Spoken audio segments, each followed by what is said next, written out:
நம் முஸ்லிம் சமுதாயத்தில் பெரும்பாலான ஆண் பெண்கள் தங்கள் பேச்சு வழக்குகளில் வாமா சீதேவி, சொல்லுங்க சீதேவி என்று மங்களகரமான நல்ல வார்த்தை சொல்வதாக நினைத்து கொண்டு சொல்கிறார்கள். திட்டும்போது மூதேவி என்று திட்டுகிறார்கள்.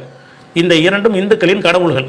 நம்ம முஸ்லிம் ஆண் பெண்கள் தங்கள் பிள்ளைகளை கொஞ்ச இந்த சீதேவி வார்த்தையை பயன்படுத்துகிறார்கள். இது தவறுதானே அப்படின்னு கேட்கிறார். இங்கே உள்ள முஸ்லிம்கள் எல்லாருமே வேற மார்க்கத்தில் இருந்து நம்ம இஸ்லாத்துக்கு வந்திருக்கும் பொழுது பல விஷயங்களில் நம்ம தெளிவாக வந்துவிட்டாலும் அந்த பிற மதத்தில் இருக்கும்போது என்ன மாதிரியான பேச்சுவார்த்தைகள் நம்மகிட்ட இருந்துச்சோ அதையே சேர்த்து தான் கொண்டு வந்துட்டோம்.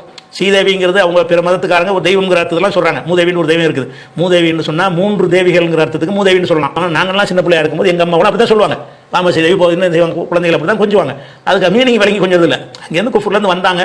வந்தபோது அல்லாவுடைய விஷயங்களை கரெக்டாக விளங்கிட்டாலும் இந்த பழக்க வழக்கங்கள் மாறலை. அது மாற்றணும். தப்பு தான். இதுவும் தவறான வார்த்தை தான்.